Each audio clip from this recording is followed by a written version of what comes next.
Battalion তার প্রতিষ্ঠা লগ্ন থেকেই দেশের সার্বিক আইন শৃঙ্খলা পরিস্থিতি সমুন্নত রাখার লক্ষ্যে সব ধরনের অপরাধীকে আইনের আওতায় নিয়ে আসার ক্ষেত্রে অগ্রণী ভূমিকা পালন করে আসছে। জঙ্গি, সন্ত্রাসী, সংঘবদ্ধ অপরাধী, ছিনতাইকারী, জুয়ারি, মাদক ব্যবসায়ী, খুন, ধর্ষণ, চুরি, ডাকাতি এবং অপহরণ সহ বিভিন্ন চাঞ্চল্যকর মামলার আসামি গ্রেফতারে র্যাব নিয়মিত অভিযান পরিচালনা করে আসছে।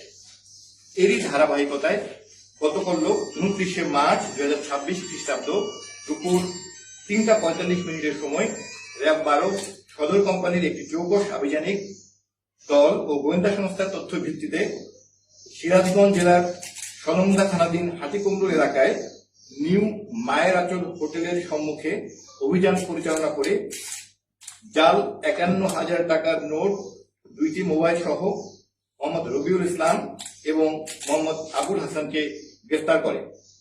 পরবর্তীতে আসামির দেয়া তথ্যের ভিত্তিতে সিরাজগঞ্জ জেলার সলঙ্গা থানাধীন ধূপাকান্তি শাকিনস্থ পলাতক আসামি মোহাম্মদ হাকিম শেখ এর ভাড়াকৃত বাসা হতে 12,64,700 টাকার জাল নোট সহ সর্বমোট 13,15,700 টাকার জাল নোট উদ্ধার করা হয়। প্রাথমিক জিজ্ঞাসাবাদে জানা যায় যে আসামিরা দীর্ঘদিন যাবৎ লোকচক্ষুর আড়ালে সিরাজগঞ্জ জেলা সহ আশপাশ এলাকায় জাল টাকার নোট নিজ হেফাজতে রেখে খাঁটি নোট হিসাবে বিক্রয় ও লেনদেন করে আসছে। গ্রেফতারকৃত আসামিদের বিরুদ্ধে সিরাজগঞ্জ জেলার সলঙ্গা থানায় মামলা রুজু প্রক্রিয়াধীন রয়েছে। একই সাথে আরেকটি অপারেশনের খুব সংক্ষিপ্ত বিবরণ আমরা দিচ্ছি।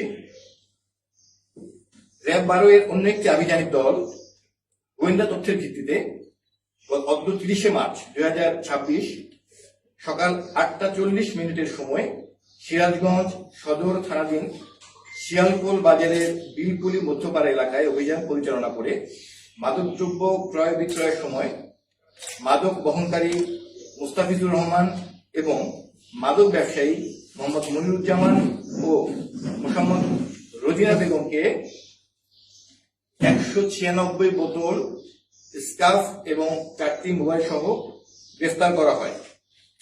প্রাথমিক জিজ্ঞাসাবাদে জানা যায় যে মাদক বহনকারী মুস্তাফিজুর রহমান উল্লেখিত মাদকসমূহ বিক্রয়ের উদ্দেশ্যে জয়পুরহাট থেকে সিরাজগঞ্জে আসে। এছাড়াও মাদক ব্যবসায়ী মোহাম্মদ মনিরুজ্জামান এবং মোহাম্মদ রোজিনা বেগম চিহ্নিত মাদক ব্যবসায়ী হিসেবে পরিচিত এবং দীর্ঘদিন ধরে নিজ বাসা থেকে মাদক